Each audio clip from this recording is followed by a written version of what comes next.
जी बेटे ठीक है जी। सो एक्यूमुलेटेड डेप्रिसिएशन, ये मैं एंट्री बाद में समझाता हूँ, पहले आप कैलकुलेशन कर लें। तो ये जो 650 की कैलकुलेशन है दैट इज इक्वल टू, आप लिखें जी 1,00,000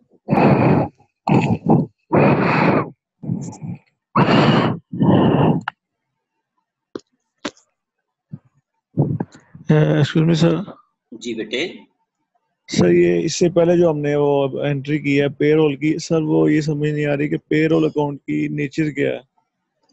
पेरोल अकाउंट की नेचर बेटे एक्सपेंस अकाउंट है। Okay sir, thank you. 1,50,000 multiply by 5% divided by 12, ये कैलकुलेशन है बेटे। आपको नजर आ रही है मेरी स्क्रीन? Yes sir. ये कैलकुलेशन मैंने लिखी है आपके सामने। 1,56,000 मल्टीप्लाई बाय 5% डिवाइडेड बाय 12 जब आप करोगे तो 650 की अमाउंट आ जाएगी। ये इस तरह से है कैलकुलेट।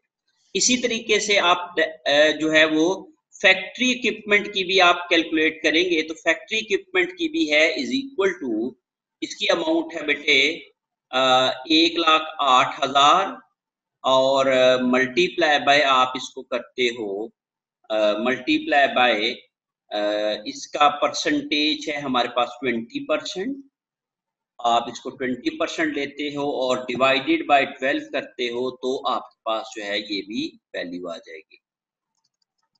यहाँ से वैसे ही फिगर लिख लेते हैं 1,08,000 जी, ये 1800 आ गया बेटे। और सेम यही वाली जो फिगर है यहाँ पे भी यही वाला फॉर्मूला कॉपी करते हैं, और ये वाली चूंकि अमाउंट कम है, ये है जी हमारे पास 12,000। तो हम लोग इसको 12,000 से मल्टीप्लाई करते हैं तो ये हमारे पास 200 आ जाता है। ओके जी, ये 3 अमाउंट्स थी।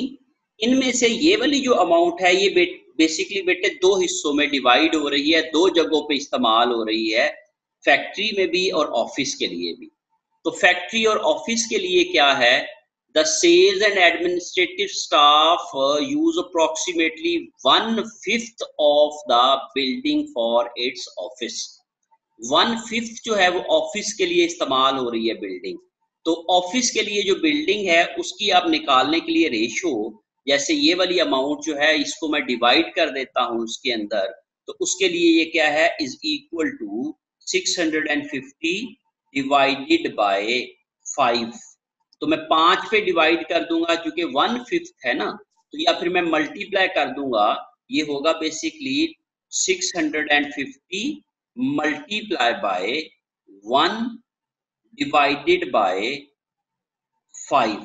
1/5 से जब आप लोग इसको डिवाइड करोगे या मल्टीप्लाई करोगे तो आपके पास 130 की अमाउंट आ जाएगी। और इसी लिहाज से अगर मैं ऊपर वाली अमाउंट को देखूं तो ये वाली जो अमाउंट है ये बेसिकली 4/5 बन जाएगी, क्योंकि 4 हिस्से जो है वो बिल्डिंग फैक्ट्री के लिए इस्तेमाल हो रही है और एक हिस्सा जो बिल्डिंग है वो ऑफिस के लिए इस्तेमाल हो रही है। तो इसलिए हम लोग 4 हिस्से जो डेप्रिसिएशन होगी वो फैक्ट्री को चार्ज कर देंगे और एक हिस्सा जो डेप्रिसिएशन होगी वो हम लोग ऑफिस को चार्ज कर देंगे। तो हम लोगों ने इस 650 को डिवाइड कर दिया 520 एंड 130 के अंदर। तो ये तो इसकी बेसिकली बेटे कैलकुलेशंस थी जो आप लोगों ने यहाँ पे हमने लिखी हुई हैं। ये आप लोगों को फॉर्मूला में इसकी कैलकुलेशन जो है वो आपको नजर आ जाएंगी कि मैंने किसको किसके साथ मल्टीप्लाई करके और किसको डिवाइड किया है किसके साथ। तो इस लिहाज से अब इस एंट्री को समझ लेते हैं। अच्छा बेटे, जब भी आप फैक्ट्री में कोई भी खर्चा करते हैं तो उसको हम फैक्ट्री ओवरहेड का नाम दे देते हैं। So here depreciation which is charge to factory that is called factory overhead. तो फैक्ट्री ओवरहेड और आगे लिखा हुआ है डेप्रिसिएशन ऑफ बिल्डिंग।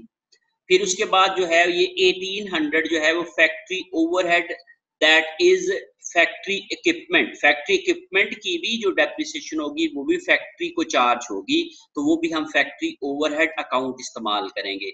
ये दोनों ये एक्सपेंस अकाउंट होता है, तो इसलिए हम लोग इसको डेबिट करते हैं। फिर उसके बाद सेलिंग एंड एडमिन एक्सपेंसेस, ये भी एक्सपेंस अकाउंट होता है, और इसका जो भी पोर्शन बनता है दैट इज 130, वो हम इसको डेबिट कर देते हैं। और सेलिंग एंड एडमिन एक्सपेंसेस को, जो ऑफिस इक्विपमेंट की जो थी, वो हम लोगों ने इसको कैसे कैलकुलेट किया वो भी मैंने आप लोगों को बता दिया कि ये 200 हम लोगों ने कैसे कैलकुलेट किया है, ये भी हम लोगों ने यहाँ पे लिख दिया। अब इन सब को हम लोगों ने, चूंकि ये सारे एक्सपेंस अकाउंट थे, तो हमने इसको डेबिट कर दिया। और उनके जो कॉन्ट्रा अकाउंट होते हैं, चूंकि हमने एसेट को यूज किया है तो उसकी वैल्यू कम हो गई है, तो जब उसकी वैल्यू कम होती है तो हम उसके एक्यूमुलेटेड डेप्रिसिएशन के रिस्पेक्टिव एक्यूमुलेटेड डेप्रिसिएशन के अकाउंट को चार्ज कर देते हैं। तो आप समझ लें कि ये एसेट अकाउंट होता है, और जब एसेट क्रेडिट होता है तो हम लोग उसको जो है वो कॉन्ट्रा एसेट में लिख देते हैं, एसेट के अकाउंट में नहीं लिखते हैं। तो आप समझ लो कि ये वाला जो एक्यूमुलेटेड डेप्रिसिएशन का अकाउंट होता है, ये एक एसेट नेचर का अकाउंट होता है, लेकिन ये कॉन्ट्रा एसेट कहलाता है, क्योंकि एसेट को हम कभी भी क्रेडिट नहीं करते हैं। हम उस सूरत में क्रेडिट करते हैं जब हम लोग एसेट को डिस्पोज ऑफ करते हैं, जब हम इसको बेच देते हैं। उससे पहले अगर हमने कोई भी कमी बेशी करनी है उस एसेट के अंदर, तो हम लोग उसके कॉन्ट्रा अकाउंट को यूज करते हैं, that is called accumulated depreciation account, और उसमें हम लोग उसकी वो वाली अमाउंट को लिख देते हैं। तो डेप्रिसिएशन की एंट्री आप याद रख लें, आपको हमेशा से ऐसे ही करना पड़ेगी कि डेप्रिसिएशन एक्सपेंस अकाउंट को डेबिट करेंगे और क्यूमुलेटेड डेप्रिसिएशन के अकाउंट को आप क्रेडिट करेंगे।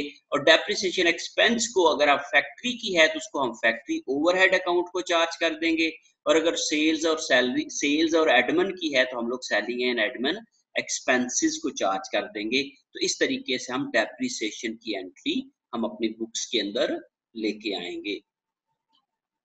ओके, फिर उसके बाद है जी हमारी next entry, during the month various other expenses totalling 5200 were incurred on account, the company has determined that 1/4 of the amount is allocated to office function. 1/4 amount office की है। इसको भी हम लोग करने के लिए आप इसकी जरा एंट्री को देखिएगा। तो हम लोग इसको देखते हैं जी कि हमारे पास टोटल 5200 के एक्सपेंसेस थे, तो हमने वो चूंकि अभी पे करने हैं, ऑन अकाउंट हैं, और ऑन अकाउंट का मतलब होता है कि हमारी लायबिलिटी बनती है, और लायबिलिटी हमारी अकाउंट पेएबल होती है, और अकाउंट पेएबल को हम क्रेडिट करते हैं जब भी वो बढ़ता है। और दूसरी तरफ पे हम एक्सपेंस बना रहे हैं, तो चूंकि हमारे पास दो एक्सपेंसेस हैं, एक तो फैक्ट्री के रिलेटेड है, और फैक्ट्री का रिलेटेड एक्सपेंस हम फैक्ट्री ओवरहेड को चार्ज कर देते हैं, और सेल्स के एक्सपेंसेस को हम लोग सेलिंग एंड एडमिन एक्सपेंसेस को चार्ज करते हैं। तो आप समझ लें कि ये 5200 की डिवीजन है दो अकाउंट्स के अंदर, दो हेड्स के अंदर। तो factory overhead expense account debit, and selling and admin expenses account debit, and accounts payable account credit. Both are expenses account, so they are debited, and this is a liability account which is credited, और इस लिहाज से हम लोग इसकी entry करेंगे। Okay, total factory overhead cost was transferred to work in process. Okay, अच्छा जी, इस लिहाज से हम लोगों ने ये वाली एंट्री जो है वो कंप्लीट कर ली। अच्छा, जो लोगों को पहले मैंने जो है वो आपसे लोगों से रिक्वेस्ट की थी, पूछा था, वो जरा मैंने उनसे रिक्वेस्ट करनी है कि वो जरा तवज्जो से समझ लें और इनको नोट करते जाइएगा। मैं आप लोगों को इसके ऊपर आज ही एक क्वेश्चन दूंगा जो आप लोगों ने हल करना है, ये याद रखिएगा इसके ऊपर, ठीक है ना जी। बिल्कुल इसी तरह का, इसी से मिलता जुलता क्वेश्चन आपको दूंगा, तो इसलिए गौर से याद रखिएगा कौन से अकाउंट कब डेबिट हो रहे हैं और कौन से अकाउंट कब क्रेडिट हो रहे हैं, और उस ट्रांजैक्शन के मुताबिक आपने उनकी डेबिट और क्रेडिट करना सीखना है।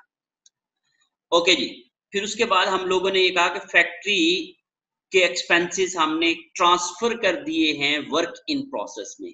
तो मीन FOH को, जब हम FOH को प्रोडक्शन को चार्ज करते हैं, तो आप याद रख लें कॉस्ट अकाउंटिंग के अंदर जब भी कोई भी चीज प्रोडक्शन को चार्ज करेंगे, आप वर्क इन प्रोसेस को डेबिट कर देंगे। Very simple.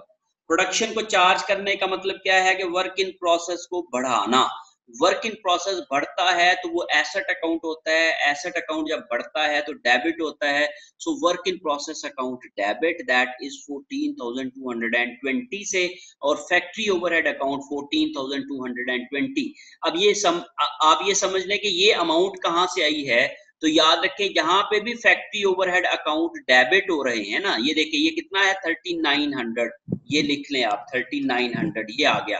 फिर उसके बाद आप देखेंगे ऊपर फैक्ट्री ओवरहेड अकाउंट, यहाँ पे आपके पास 520, तो आप ये लिख लें 520। फिर उसके बाद आपके पास फैक्ट्री ओवरहेड 1800, ये आप लिख लें 1800।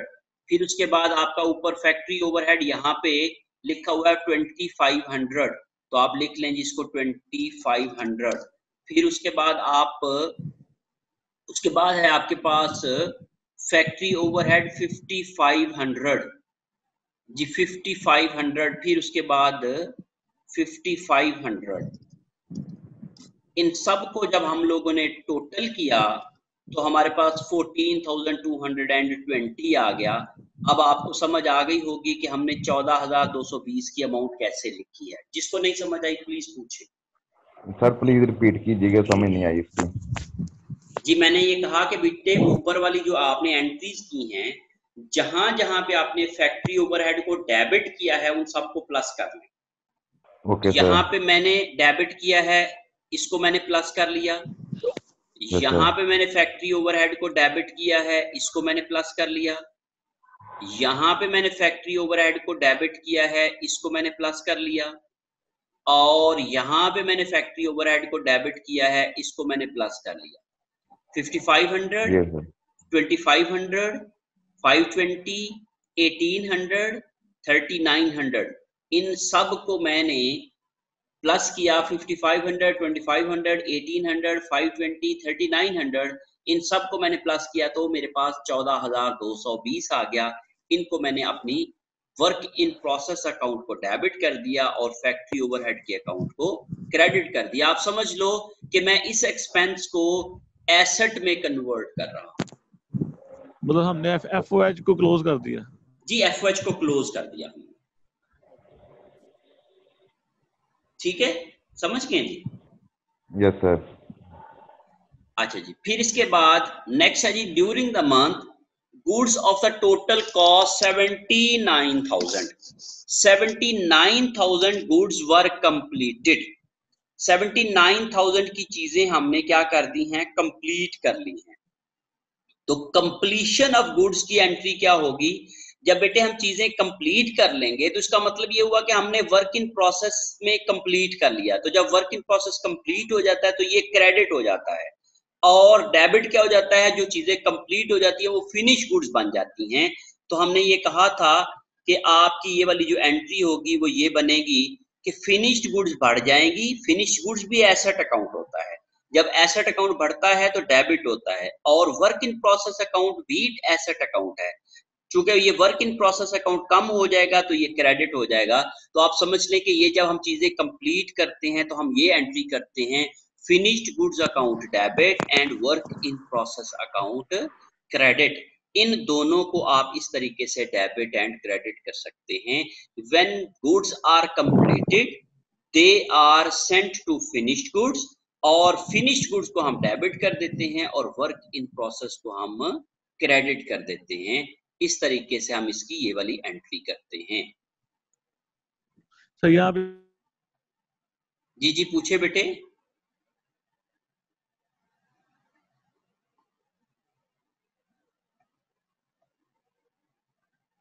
जी जी पूछें। आवाज आ रही है? जी जी आ रही है सर। यहाँ पे हमने सर वर्क इन प्रोसेस को क्लोज कर दिया है, मतलब इस अकाउंट में जिस तरह ऊपर जी हमने जी ऑफ फैक्ट्री ओवरहेड कोर्स, को जहां क्लोज पे किया हमने था। वर्क इन प्रोसेस को क्या किया है, ट्रांसफर कर दिया है फिनिश्ड गुड्स में। क्लोज नहीं किया, क्लोज नहीं किया, मतलब क्लोज ट्रांसफर नहीं कर किया, दिया, क्योंकि सॉरी। ये क्लोज नहीं होता। ये चलता ये रहता है। एसेट सही है, सही अकाउंट है, एसेट अकाउंट कभी क्लोज नहीं होता। सिर्फ दो तरह यस के सर। अकाउंट क्लोज होते हैं, एक्सपेंसेस और रेवेन्यूज के। सही है। Okay sir. अच्छा जी,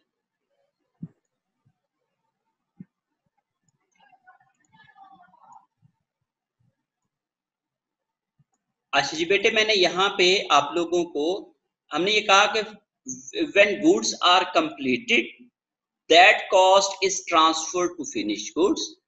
तो finish goods is an asset account, और फिर हम लोग फिनिश गुड्स में जब चीज कॉस्ट को ट्रांसफर करेंगे तो फिनिश गुड्स एसेट अकाउंट है, एसेट अकाउंट बढ़ जाएगा, एसेट अकाउंट बढ़ने से ये डेबिट हो जाएगा।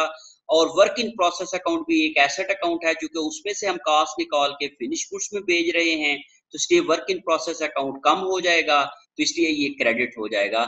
सो आप याद रखें कि जब भी हम लोग कंप्लीट करते हैं चीजें तो हम ये एंट्री करते हैं। जब भी आप चीजों की कंप्लीशन की बात करेंगे तो आप यही एंट्री करेंगे, finished goods account debit and work in process account credit. फिर उसके बाद हमने ये वाली चीजें बेच दी, हमने जो चीजें बेची उनको हमने 1,28,000 में बेचा, और वो बनी हमारे पास कितने की थी, 87,000 की। 87,000 की चीजों को हमने 1,28,000 में सेल कर दिया। तो हम लोगों ने इसको जब हम एंट्री करेंगे तो ये हमारे पास दो एंट्रीज बनेगी। नंबर वन, पहले हम सेल्स की एंट्री करेंगे। तो मैंने आपसे कहा था कि sales is a revenue account, और रेवेन्यू अकाउंट हमेशा क्रेडिट होता है, या जब बढ़ता है रेवेन्यू तो हमें क्रेडिट करते हैं। So here we have a revenue of 1,28,000, जो हमारा रेवेन्यू बढ़ गया। रेवेन्यू जब बढ़ेगा तो हम लोग उसको सेल्स अकाउंट को क्रेडिट कर देंगे, दैट इज 1,28,000 के साथ। और चूंकि हम लोगों ने इसको नॉर्मली हम ऑन अकाउंट बेचते हैं, तो हम लोगों ने इसको उधार पे बेचा, तो हमने लोगों से पैसे लेने हैं, तो that are account receivable. Account receivable is the amount which has to be received from our customers. तो उनसे जो हमने लेना है, जो कस्टमर के अकाउंट होते हैं उनको हम लोग अकाउंट रिसीवेबल बोलते हैं। तो वो हमारा एसेट अकाउंट होता है। एसेट अकाउंट जब बढ़ता है तो हम उसको डेबिट करते हैं। चूंकि हमने अब लोगों से 1,28,000 रुपए लेने हैं, वो हमने हमारा एसेट है, हमारे पैसे उनके पास पड़े हुए हैं, तो जो हम कभी भी जब भी टाइम आएगा हम उनसे ले लेंगे। तो account receivable is our asset account, और एसेट अकाउंट जब भी बढ़ता है तो डेबिट हो जाता है। और sales account is a revenue account, और रेवेन्यू अकाउंट जब बढ़ता है तो हम क्रेडिट कर देते हैं। ये उलट होते हैं एक दूसरे के। तो आप समझ लें कि जब भी आप सेल करोगे तो आप ये एंट्री करोगे, अकाउंट रिसीवेबल डेबिट और सेल्स अकाउंट क्रेडिट। और इसी के साथ ही हम लोग दूसरी एंट्री भी करते हैं, कॉस्ट ऑफ गुड्स सोल्ड की, क्योंकि उसने हमें बता दिया कि यहाँ पे जो चीजें हमने बेची हैं उनकी कॉस्ट कितनी थी, उनकी कॉस्ट थी 87,000। सो 87,000 is the cost which is an expense, that is cost of goods sold. Cost of goods sold एक एक्सपेंस अकाउंट होता है, वो डेबिट हो जाता है। और चूंकि ये फिनिश गुड्स बिकी हैं, वो कम हो गई हैं, इसलिए हम लोग उसको क्रेडिट कर देते हैं। ये एक एसेट अकाउंट होता है। जब एसेट अकाउंट कम होता है तो हम उसको क्रेडिट करते हैं, तो इस लिहाज से हम लोगों ने इसको क्रेडिट कर दिया। सो ये here is the basically entry कि जब हम लोग कॉस्ट में गुड्स को बेचते हैं तो कॉस्ट हमारी एक्सपेंस बन जाती है, तो that is converted into cost of goods sold. Cost of goods sold account debit हो जाएगा और फिनिश्ड गुड्स अकाउंट क्रेडिट हो जाएगा। ये हम दो एंट्रीज करते हैं at the time of sales. Sales के वक्त आप याद रखिएगा, एक एंट्री नहीं होती है, दो एंट्रीज होती हैं। जो हम सिस्टम पढ़ रहे हैं उसके मुताबिक हम दो एंट्रीज करेंगे। एक सिस्टम होता है जो कि पीरियोडिक सिस्टम होता है, उसमें हम एक ही एंट्री करते हैं, लेकिन हम यहाँ पे पीरियोडिक सिस्टम नहीं पढ़ रहे हैं, हम परपेचुअल सिस्टम पढ़ रहे हैं। और परपेचुअल सिस्टम में हमारी दो एंट्रीज होती हैं, एक सेल्स की एंट्री होती है और एक कॉस्ट ऑफ सेल्स की एंट्री होती है। हम दो एंट्रीज इसमें करेंगे। फिर उसके बाद हम लोग कहते हैं जी कि अकाउंट रिसीवेबल अमाउंट 1,05,000 वर कलेक्टेड। हमने 1,28,000 की सेल की थी, उनमें से 1,05,000 रुपया वसूल कर लिया विद इन द मंथ। तो हमने जब वसूल किया तो कैश आ गया हमारे पास। कैश जब हमारे पास आया तो कैश बढ़ गया। जब कैश बढ़ा तो एसेट बढ़ा। एसेट बढ़ता है तो डेबिट होता है। और अकाउंट रिसीवेबल भी चूंकि हमारे एसेट थे, और चूंकि उन्होंने जब हमें पैसे दे दिए तो अकाउंट रिसीवेबल कम हो गए। अकाउंट रिसीवेबल एसेट जब कम होता है तो उसको हम क्रेडिट करते हैं। तो हाँ, आप याद रखें कि जब भी आप लोगों से पैसे वसूल करते हैं तो आप कैश अकाउंट को डेबिट करते हैं और अकाउंट रिसीवेबल के अकाउंट को क्रेडिट कर देते हैं। In this way you can enter this transaction in our books. Okay, और आखिर में है अकाउंट्स पेएबल। जो हमने परचेजिंग की थी ऊपर मटेरियल्स की, उसकी हम लोगों ने पेमेंट कर दी, तो अकाउंट पेएबल अकाउंट 55,000 का हमारे पास, आप जरा गौर करें, ऊपर 58,000 का अकाउंट्स पेएबल यहाँ पे भी क्रेडिट हो रहा था, और फिर इसके बाद यहाँ पे भी अकाउंट्स पेएबल नीचे भी हमारे पास जो है वो, जब हमने एक्सपेंसेस की बात की थी, अकाउंट्स पेएबल 5200 का यहाँ पे भी क्रेडिट हो रहा था। तो टोटल हम लोगों ने पैसे देने थे 58,000 प्लस 5200, उसमें से हमने 55,000 अदा कर दिए। तो जो हम अदा करेंगे तो अकाउंट्स पेएबल हमारी लायबिलिटी कम हो जाएगी, लायबिलिटी कम होगी तो डेबिट होगी, और चूंकि हम कैश पे कर रहे हैं तो cash is our asset, asset account जब कम होगा तो वो भी क्रेडिट होगा। तो इस लिहाज से हम लोग जब पेमेंट्स टू वेंडर्स करते हैं या पेमेंट्स टू सप्लायर्स करते हैं तो हम लोग ये एंट्री करते हैं, that is called accounts payable debit और कैश अकाउंट क्रेडिट। इस तरीके से हम लोग अपनी ट्रांजैक्शंस को अपनी बुक्स के अंदर एंटर करते हैं। जी, अगर किसी को कोई सवाल पूछना है तो प्लीज पूछिए। जी प्लीज। जी, एनीबॉडी? Excuse me sir. जी बेटे। सर ये जो जब सीजीएस डेबिट और फिनिश गुड्स क्रेडिट करेंगे तो यहाँ पे हम सीजीएस को एज एन एक्सपेंस रिकॉर्ड करेंगे और एसेट रिकॉर्ड करेंगे क्या? एज एन एक्सपेंस बेटे, सीजीएस एक्सपेंस ही होता है, ये याद रखें, ये एसेट नहीं है। Yes sir. CGS is an expense account. Yes sir. Got it? ये Yes, sir, एक्सपेंस बिल्कुल। अकाउंट है और ये हमेशा डेबिट होता है। हाँ, जब इसमें से कुछ चीज कम करेंगे तो तब हम इसको क्रेडिट करेंगे। जी एहतशाम प्लीज। सर डेप्रिसिएशन वाली एंट्री बता दें, वो समझ नहीं आई सर उसकी। बेटे देखिए, डेप्रिसिएशन हमारा एक्सपेंस होता है, हम उसको डेबिट करते हैं। क्लियर है? बात मेरी समझ सर रहे हो ये बेटे? जोन सी आपने आगे बताई है एफओएच। हाँ हाँ, ओके सर, समझ आ गया। देखो मैं आपको दोबारा से तफसील से समझाता हूँ उसको। देखो, ये वाली एंट्री ही बेसिकली क्रिटिकल है बच्चों के लिए। देखो बेटे, सबसे पहले आपको मेरी स्क्रीन नजर आ रही है ना? ये स्क्रीन नजर आ रही है बेटे? यस सर, नजर आ रही है। डेप्रिसिएशन आ रही है। बिल्डिंग, डेप्रिसिएशन बिल्डिंग और एक्यूमुलेटेड डेप्रिसिएशन बिल्डिंग। ये कितनी डेप्रिसिएशन थी बिल्डिंग के ऊपर? जी बेटे, सर 5%। 650 एंड 655%, ऐसा ही है ना? Yes sir. ये वाली जो 650 थी, अब ये मैंने कैलकुलेट कैसे की है कि मेरे पास बिल्डिंग की वर्थ थी बेटे 1,56,000, तो मैंने ये किया है 1,56,000 को मल्टीप्लाई किया है मैंने किसके साथ बेटे? 5% के साथ, और फिर मैंने इसको डिवाइड किया है 12 के ऊपर, तो मेरे पास 650 आ गई। इसके ऊपर कोई कंफ्यूजन तो नहीं है डेप्रिसिएशन बिल्डिंग डिवाइड और एक्यूमुलेटेड डेप्रिसिएशन बिल्डिंग के ऊपर? No sir. ये सबको समझ आ गई है कि ये मैंने क्या किया है? Yes sir. Yes sir. Okay okay, अब आप ये देखो, अब ये जो बिल्डिंग है ये दो हिस्सों में यूज हो रही है। किस किस हिस्सों में यूज हो रही है? फैक्ट्री के लिए यूज हो रही है। किसके लिए? और ऑफिस के लिए यूज हो रही है, ऐसे ही है ना? जी सर। Yes sir. अच्छा, अब फैक्ट्री के लिए कितनी यूज हो रही है? 4/5, ऐसे ही है ना? तो जो फैक्ट्री के लिए यूज हो रही होती है ना बेटे, उसको मैं FOH के अकाउंट को चार्ज कर देता हूं। फॉलो?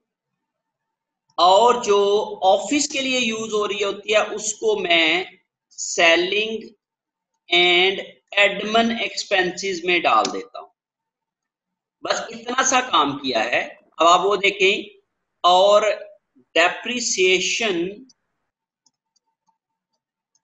बिल्डिंग जो है वो मैंने खत्म कर दी है। डेप्रिसिएशन बिल्डिंग थी मेरे पास 650 और इसको मैंने दो हिस्सों में डिवाइड कर दिया 520 एंड 130। इस तरीके से ये दो हिस्सों में डिवाइड हो गई। अब आप जरा गौर करें, डेप्रिसिएशन बिल्डिंग डेबिट और डेप्रिसिएशन बिल्डिंग क्रेडिट, यहाँ पे ये डेबिट हो रही है, यहाँ पे ये क्रेडिट हो रही है। तो डेबिट क्रेडिट एक दूसरे का उलट होता है। इन दोनों को आप कैंसिल कर दें तो बाकी क्या बचा आपके पास, ये डेबिट और ये क्रेडिट।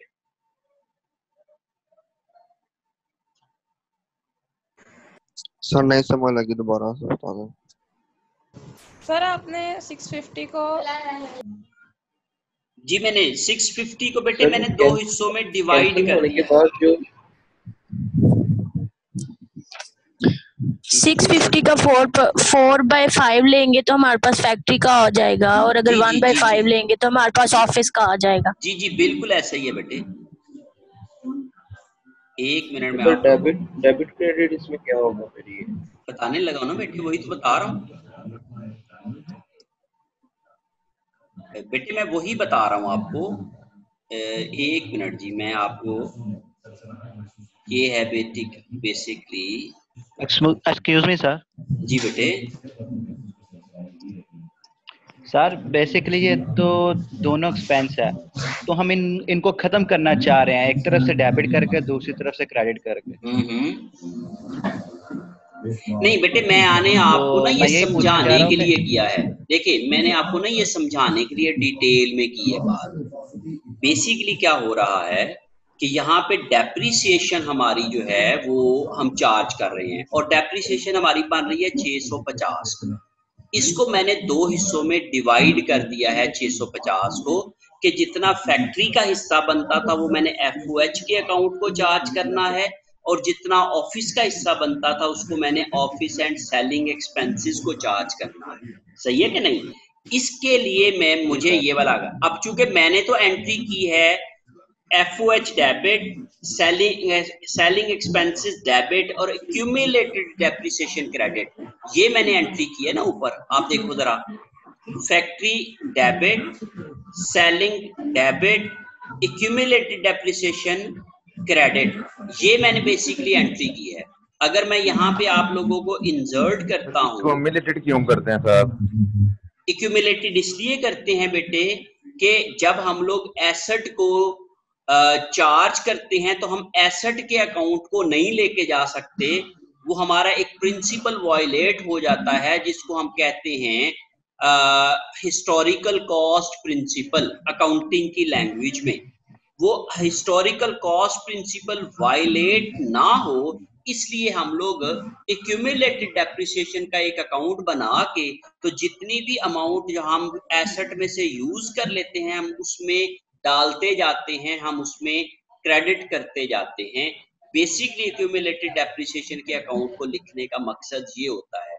एंट्री थी मेरी ये वाली, ठीक है कि नहीं जी? और इसको मैंने अचीव करने के लिए बेटे यहाँ पे ये किया है 2 स्टेप्स में। ये बेसिकली मैं वही काम कर रहा हूं, लेकिन यहाँ पे मैं 2 स्टेप में कर रहा हूं। डेप्रिसिएशन को डेबिट कर रहा हूं, एक्यूमुलेटेड डेप्रिसिएशन को क्रेडिट कर रहा हूं। अब ये जो डेप्रिसिएशन है इसकी डिवीजन कर रहा हूं उनके फैक्ट्री के अंदर और एडमिन एक्सपेंसेस के अंदर। तो ये 520 आ गई, और यहाँ पे डेप्रिसिएशन जो मैंने की थी वो डेबिट, उसको मैंने क्रेडिट कर दिया। इस लिहाज से मैंने कहा जी ये दोनों खत्म हो गई। अब मैं 2 एंट्रीज करने की बजाय एक ही एंट्री कर लूंगा तो मेरा काम चल जाएगा, इसलिए मैंने आपको यहाँ पे एक एंट्री करना बताई है। हम 2 एंट्री नहीं करते, अल्टीमेटली होती 2 ही एंट्रीज हैं जो मैंने आपको नीचे बताई हैं। वो 2 इसलिए नहीं करते हैं कि सिंप्लीफाई रखने के लिए, चीजों को सादा रखने के लिए हम लोग सिर्फ एक ही एंट्री करते हैं, जो मैंने आप लोगों को ऊपर, जिसको मैंने इस वक्त हाईलाइट किया हुआ है, ये हम लेके चलते हैं। अदरवाइज अगर स्टेप वाइज देखूं तो वो 2 एंट्रीज बनती हैं जो मैंने नीचे आपको शो की हैं। पहले डेप्रिसिएशन की एंट्री है, फिर उसकी डिस्ट्रीब्यूशन की एंट्री है। तो यहाँ पे मैंने दोनों ही काम इसके अंदर कर दिए हैं कि मैंने डेप्रिसिएशन भी और फिर उसकी डिस्ट्रीब्यूशन भी एक ही वक्त में चार्ज कर दी है। ये वाला काम किया है मैंने। और फिर मेरे पास दूसरी एंट्री जो हो रही है वो ये वाली हो रही है, और मैं इसको ये डेबिट कर देता हूं और ये एक्यूमुलेटेड डेप्रिसिएशन को क्रेडिट कर देता हूं। और फिर मेरे पास तीसरी एंट्री जो हो रही है वो ये हो रही है। तो ये बेसिकली एक एंट्री नहीं है जो मैंने यहाँ पे आपको कराई है, ये बेसिकली 3 एंट्रीज हैं। नंबर 1, ये मैं आपको डिफरेंट हाईलाइट कर देता हूं, ये नंबर 1 है, ये नंबर 2 है और ये नंबर 3 एंट्री है। ये basically these are basically 3 entries जिसको हम लोग यहाँ पे एक ही एंट्री में आपने मर्ज कर दिया था। अब आप बताएं, अगर आपको समझ नहीं आई है तो फिर मैं फिर दोबारा से आपको बता दूं।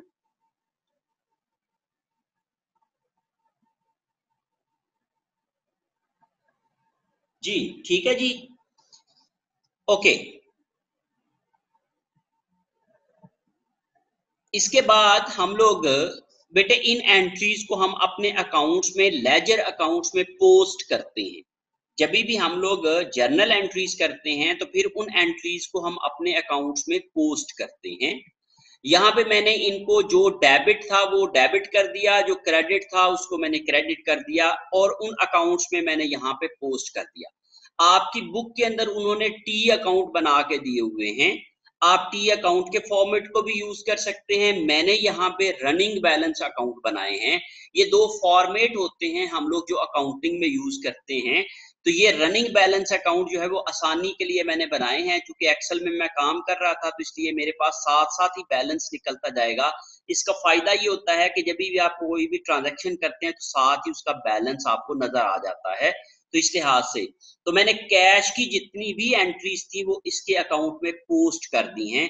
तो आप देखें जी कि कैश का जो मेरे पास ओपनिंग बैलेंस था, जो कि मेरे पास शुरू में प्रॉब्लम में दिया हुआ था अकाउंट में, कैश का ओपनिंग बैलेंस 15,000, ये मैंने वहां पे लिख दिया है ओपनिंग बैलेंस के अंदर। फिर मैंने जहां जहां पे कैश मेरे पास डेबिट हो रहा था डेट वाइज मैंने उन एंट्रीज को पोस्ट कर दिया है इसके अंदर। फिर मैंने कहा जी सबसे पहले सी एंट्री में मेरे पास कैश क्रेडिट हुआ है 39,000 से, मैंने ये लिख दिया क्रेडिट में। फिर मेरे पास जे एंट्री में कैश जो है वो डेबिट हुआ है अकाउंट रिसीवेबल की वजह से 1,05,000 से। तो ये बेसिकली जो मैंने एंट्रीज की है ना अभी यहाँ पे, इन्हीं को मैं ट्रांसफर कर रहा हूं उधर। अब आप ये देखो जरा कि आपके पास ये एंट्री, ये भी एक्चुअली में टी अकाउंट्स ही हैं। जी जी ये टी अकाउंट्स ही हैं। ये देखें, ये मैंने सी एंट्री में वेजेस पेएबल के अगेंस्ट कैश को क्या किया है, क्रेडिट। ये यहाँ पे कैश क्रेडिट हो रहा है और किस वजह से हो रहा है, वेजेस पेएबल की वजह से। तो ये मैंने वहां पे शिफ्ट कर दिया। तो ये सी एंट्री वेजेस पेएबल की वजह से कैश का अकाउंट, ये कैश का अकाउंट है, ये क्रेडिट हो रहा है, तो मैंने इसको उसके अंदर पोस्ट कर दिया। तो ये वाली जब मैं पोस्टिंग करूंगा तो फिर मैं इसको 15,000 में से ये प्लस हो रहा है और ये माइनस हो रहा है, this is plus this is minus. 15,000 plus 0 minus 3,900 is equal to 2,400, negative balance आ गया, मीन माइनस आ गया। फिर उसके बाद अकाउंट रिसीवेबल, जे एंट्री में मुझे फिर कैश वसूल हुआ है। जे एंट्री पे चला जाता हूं, आप देखिए जरा, ये जे है, इसमें कैश डेबिट में नजर आ रहा है आपको। किस वजह से डेबिट में नजर आ रहा है, अकाउंट रिसीवेबल की वजह से। तो मैं इस डेबिट को उसमें लेके जाऊंगा, 1,05,000 अकाउंट रिसीवेबल की वजह से मेरे पास इस अकाउंट में आ गया, मैंने इसको पोस्ट किया। तो अब 24,000 में 1,05,000 ऐड किया तो रिजल्ट आ गया 81,000। ये नेगेटिव था, ये पॉजिटिव था, तो इन दोनों का नेट 81,000 आ गया। फिर उसके बाद आपका के अकाउंट है, के एंट्री है, तो के में जाके चेक करें कि कैश का अकाउंट जो है वो क्रेडिट हो रहा है और किस वजह से हो रहा है, अकाउंट्स पेएबल की वजह से हो रहा है। तो मैंने कैश के अकाउंट को क्रेडिट कर दिया अकाउंट पेएबल की वजह से। तो फिर मैंने 81,000 में से 5,500 माइनस किया तो मेरे पास 26,000 कैश का एंडिंग बैलेंस आ गया। That ending balance will be used in my balance sheet. Okay, फिर उसके बाद अकाउंट रिसीवेबल भी बिल्कुल इसी तरीके से मैंने सेल्स को, जब आई एंट्री जो है वो आप देखें जरा, सॉरी पहले इसका मैंने ओपनिंग बैलेंस लिखा 18,000, वो 18,000 मेरे जो closing post closing trial balance मुझे क्वेश्चन में गिवन था उससे मैं लेके आया 18,000, वो मैंने वहां पे लिख दिया। और इसमें मैंने अब एंट्रीज की, आई जो एंट्री थी वो मेरी सेल्स की थी, वो मैंने जो है वो अकाउंट रिसीवेबल में आई एंट्रीज अब अगर आप चेक करें तो अकाउंट रिसीवेबल डेबिट हो रहा है यहाँ पे, और किस वजह से हो रहा है, सेल्स के अकाउंट की वजह से हो रहा है, तो मैंने इसको डेबिट में लिख दिया, सेल्स की वजह से 1,28,000, 18,000 जमा 1,28,000, 1,46,000 आ गया। और फिर जे एंट्रीज में मैंने इसका कैश जो है वो वसूल किया है, तो उससे मेरे अकाउंट रिसीवेबल क्या हो गए हैं, कम हो गए हैं। तो अकाउंट रिसीवेबल यहाँ पे क्रेडिट नजर आ रहा है मुझे, ये क्रेडिट एंट्री है, किस वजह से है, उसका उलट अकाउंट कैश है, तो इसलिए मैंने यहाँ पे 1,05,000 लिख दिया। और किस वजह से लिख दिया, कैश की वजह से, तो 1,46,000 में से 1,05,000 माइनस किया तो मेरे पास 41,000 आ गया। तो इनको इस तरीके से मेरे पास ये वाला अकाउंट रिसीवेबल का बैलेंस आ गया 41,000। जी बेटे। सर सेल्स भी तो क्रेडिट हो रही हैं। सेल्स बेटे क्रेडिट नहीं हो रही, ये मेरी अकाउंट रिसीवेबल है। अकाउंट रिसीवेबल हो रहा है क्या, डेबिट या क्रेडिट, ये बताएं। अकाउंट रिसीवेबल की बात कर रहा हूं मैं। ये देखो बेटे अकाउंट रिसीवेबल का अकाउंट है ना ये, इस एंट्री में ये वाली जो मैंने एंट्री हाईलाइट की है इसको पढ़े जरा, क्या लिखा हुआ है। आप कौन बात कर रही हैं? वर्दा। वर्दा, जी बेटे वर्दा पढ़े जरा इसको, क्या लिखा है। अकाउंट रिसीवेबल डेबिट हो रहा है और सेल्स क्रेडिट हो रही है। ओके, और अब इस पे आ जाइए, कौन सा अकाउंट है? Account receivable. अब अकाउंट रिसीवेबल उधर क्या हो रहा था, डेबिट। डेबिट, तो मैंने डेबिट में लिखना है, ये डेबिट है। कितना डेबिट हो रहा था? 1,28,000। अच्छा जी, किसकी वजह से हो रहा था? सेल्स की वजह से। सेल्स की वजह से। अब आपको समझ आ गई है? जी सर। बेटे यहाँ पे हम लिखते हैं जो अकाउंट जो हो रहा है वो यहाँ पे लिखते हैं, और जिसकी वजह से हो रहा है उसको टाइटल में लिखते हैं। मीन हम ये बता रहे हैं, देखो बेटे अकाउंट रिसीवेबल तो ऊपर मैंने मेंशन कर दिया ना कि ये अकाउंट रिसीवेबल है। अब ये अकाउंट रिसीवेबल किन की वजह से चेंज हो रहा है ये हम नीचे लिखेंगे उनकी डिस्क्रिप्शन के अंदर। तो ये 1,28 की वजह से ये यहाँ पे डेबिट हो रहा है। अब ये जे एंट्रीज में जाके देखें, अब इस एंट्री को पढ़ें बेटे जरा आप, शाबाश बेटे। कैश डेबिट हो रहा है और अकाउंट रिसीवेबल क्रेडिट हो रहा है।